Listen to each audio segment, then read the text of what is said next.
நிச்சயமா நீங்கள் கூறியது போல ஆனந்தி, பொங்கல் பரிசு தொகை, பொங்கல் பரிசை விட பொங்கல் பரிசு தொகை எவ்வளவு வழங்கப் போகிறார், ரொக்க பணமாக எவ்வளவு கிடைக்கப் போகிறது என்பதுதான் தற்போது தமிழக வாசிகளின் பெரும் எதிர்பார்ப்பாக மாறி இருக்கிறது என்பதிலே மாற்று கருத்தில்லை.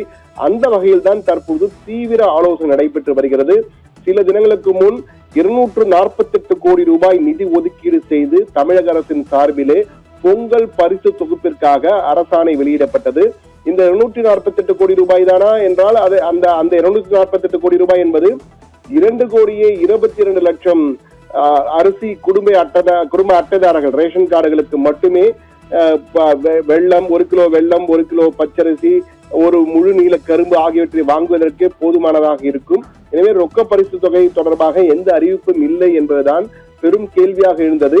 இது தொடர்பாக தலைமை செயலகத்தில் உள்ள நிதி அமைச்சக வட்டாரத்தில் நாம் விசாரித்த பொழுது அவர்கள் இந்த நிதி ரொக்க பரிசு வழங்குவது என்பது உறுதியானது, அதிலே மாற்று கருத்தில்லை. எவ்வளவு ரொக்க பரிசு வழங்கப் போகிறார்கள் என்பதற்கான ஆலோசனையில் முதலமைச்சர் இறுதிக்கட்ட ஆலோசனை ஈடுபட்டிருக்கிறார். எனவே இறுதிக்கட்ட ஆலோசனைக்கு பிறகு முதலமைச்சர் அது 3,000 ரூபாயா, 5,000 ரூபாயா அல்லது 2,500 என எவ்வளவு என்பது குறித்து முதலமைச்சர் இறுதியான அறிவிப்பை வெளியிடுவார் என்ற தகவலை குறிப்பிட்டிருக்கிறார்கள். அதே போன்று மற்றொரு தகவலையும் அவர்கள் குறிப்பிட்டதென்றால் வரும் 8ஆம் தேதி தமிழகம் முழுவதும் இந்த பொங்கல் பரிசு வழங்குவது தொடங்கி வைக்கப்படும். அதை முதலமைச்சர் சென்னையிலே தொடங்கி வைப்பார் என்ற வகையிலே தகவலும் கிடைத்திருக்கிறது.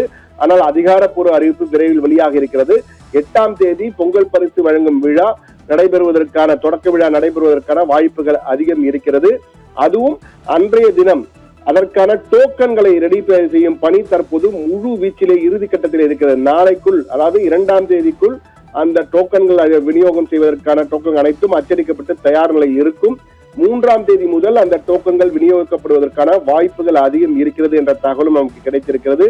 அதே போல் 8ஆம் தேதி முதலமைச்சர் அந்த பொங்கல் பரிசு தொகுப்பு வழங்கும் விழாவை தொடங்கி வைத்த பிறகு முதல் நாளிலே 300 பேருக்கும், அடுத்த நாளில் காலையில் 200 பேர், மாலையில் 200 பேர், காலையில் 200 பேர், மாலையில் 300 பேர் என்று பொங்கலுக்குள்ளாக ஒரு வாரம் இருக்கிறது.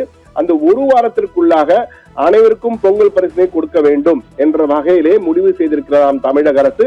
ஆனால் 3,000 ரூபாயா அல்லது 5,000 ரூபாயா என்பதில் தான் தற்போது மிகப்பெரிய ஒரு இறுதிக்கட்ட ஆலோசனை நிதி அமைச்சக முக்கியஸ்தர்களுக்கும் முதலமைச்சருக்கும் இடையே நடந்து கொண்டிருக்கிறது. இறுதியில் அவர்கள் எவ்வளவு நிதியாகவும் இதை எப்படி சமாளிக்க வேண்டும் என்பது குறித்த தகவலை கொடுப்பார்கள். பிறகு முதலமைச்சர் இறுதி முடிவினை எடுக்க இருக்கிறார். ஆனால் இந்த பொங்கல் பரிசு தொகை என்பது, பொங்கல் பரிசு தொகுப்பு என்பது அரிசி குடும்ப அட்டைதாரர்கள், அதாவது தமிழகத்திலே 2,22,00,000 அரிசி குடும்ப அட்டைதாரர்கள் இருக்கிறார்கள். அவர்கள் இடங்களுக்கு இது வழங்கப்படும். மற்ற குடும்ப அட்டைதாரர்களுக்கு வழங்கப்படுமா இல்லையா என்பது குறித்து முதலமைச்சர் பிறகு அறிவிப்பார் என எதிர்பார்க்கப்படுகிறது. ஆனால் இந்த முறை ஒரு தகவல் மட்டும் உறுதியானது, ரொக்க பரிசு நிச்சயம் இருக்கிறது என்பதை மட்டும் நாம் புரிந்து கொள்ளலாம். ஏனால் இதுவரை அஇஅதிமுக ஆட்சியிலே 2,500 ரூபாய் அதிகபட்சமாக வழங்கினார்கள். அதற்கு மேல் வழங்கவில்லை. திமுக அரசு வந்தவர்களுக்கு 1000 ரூபாயும் 20 பொருட்கள் அடங்கிய பொருட்கள் எல்லாம் வழங்கினார்கள் பொங்கல் பரிசு தொகுப்பாக. ஆனால் 2,500 தாண்டி இந்த முறை கொடுக்கப்படுமா, அதாவது 3,000 ரூபாயா அல்லது 5,000? எதிர்கட்சிகள், பல எதிர்கட்சிகள் எல்லாம் 5,000 ரூபாய் கொடுக்க வேண்டும் என்ற கோரிக்கையை தொடர்ந்து வைத்து வருகிறார்கள். ஏனால் முதலமைச்சர் ஸ்டாலின் அப்போது எதிர்கட்சியா இருந்த பொழுது 5,000 ரூபாயை அதிமுக அரசு கொடுக்க வேண்டும் என்று அப்போது கோரிக்கை வைத்திருந்தார். அதே போல நாங்கள் தற்போது கோரிக்கை வைக்கிறோம் என்ற வகையில் இபிஎஸ் ஒரு கோரிக்கையை வைத்திருக்கிறார். தற்பொழுது எப்படி இருப்பினும் முதலமைச்சர் தான் அதை முடிவு செய்ய போகிறார். முதலமைச்சர் ஸ்டாலின் அறிவிக்க போகும் அந்த ரொக்க பரிசு தொகை என்பது 3,000 ரூபாயா 5,000 ரூபாயா என்பதுதான் தற்போது மிகப்பெரிய கேள்வி. அது எப்போது என்றால் இன்னும் ஓரிரு தினங்களே அதற்கான அதிகாரப்பூர்வ அறிவிப்பு வெளியாகும். வரும் 8ஆம் தேதி, தற்போதைக்கு 8ஆம் தேதி என முடிவு செய்திருக்கிறார்கள். வரும் 8ஆம் தேதி அந்த பொங்கல் பரிசு தொகுப்பு வழங்குவதை நிகழ்ச்சி நடைபெறும் என்று எதிர்பார்க்கப்படுகிறது. அதற்கு ஏற்ப தற்போது பணிகளை செய்ய வேண்டும், முன்னேற்பாடுகளை செய்ய வேண்டும் என உத்தரவிடப்பட்டிருப்பதாக தகவல் வந்திருக்கிறது. ஆனால் இவை அனைத்துமே அதிகாரப்பூர்வமாக வெளிவரும்போதுதான் நமது எவ்வளவு தொகை என்று, எந்த தேதியிலே அந்த பொங்கல் பரிசு தொகுப்பு வழங்கும் திட்டத்தை முதலமைச்சர் தொடங்கி வைக்க என்பதெல்லாம் அதிகாரப்பூர்வ அறிவிப்பு வெளிவரும். ஆனால் தற்போதைக்கு தலைமைச் செயலக வட்டாரங்கள் இந்த தகவல்களை நமக்கு உறுதி செய்திருக்கின்றன. பொங்கல் பரிசில் தலா ஒரு கார்டுதாரருக்கு 3,000 ரூபாய் வழங்கலாம் என்றும் தற்போது கிட்டத்தட்ட முடிவாகி இருக்கிறது. ஆனால் 5,000 ரூபாய் வழங்குவதற்கு வாய்ப்பு இருக்கிறதா என்பது குறித்தும் தற்போது ஆலோசனை, இறுதிக்கட்ட ஆலோசனை முதலமைச்சர் ஸ்டாலின் ஈடுபட்டிருக்கிறார்.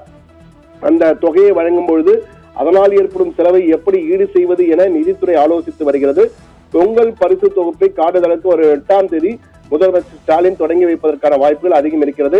எனவே ரொக்கப்பணம் குறித்து முடிவு செய்து தனியாக ஒரு அரசாணை வெளியிடப்படும் என்றும் நமக்கு தலைமைச் செயலக நிதித்துறை வட்டார தகவல்கள் உறுதி செய்திருக்கின்றன ஆனந்தி. எனவே நிச்சயமாக ரொக்க பணம் உண்டு பொங்கல் பரிசு தொகுப்பிலே என்பதை மட்டும் உறுதியாக நாம் கூறலாம் ஆனந்தி.